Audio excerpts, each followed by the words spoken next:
జాతీయ పార్టీ ఆధ్వర్యంలో పేదలకు ఇళ్ల స్థలాలు టిడ్కో ఇళ్లు ఇవ్వాలంటూ అదేవిధంగా ఎన్నికల్లో హామీ ఇచ్చిన విధంగా పట్టణాల్లో 2 గ్రామాల్లో 3 సెంట్లు ఇళ్ల స్థలాలు ఇవ్వాలని కోరుతూ ఆర్డీఓ కార్యాలయం వరకు ర్యాలీ నిర్వహించారు.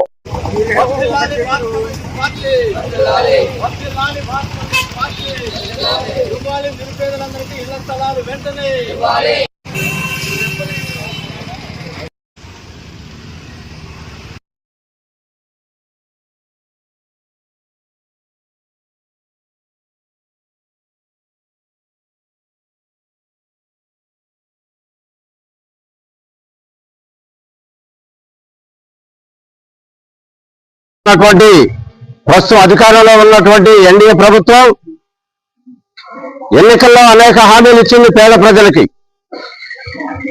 ఇంటి నివేశన స్థలాలు లేనటువంటి వాళ్ళకి వెంటనే ఇంటి స్థలాలు ఇస్తామని, అదేవిధంగా ఇంటి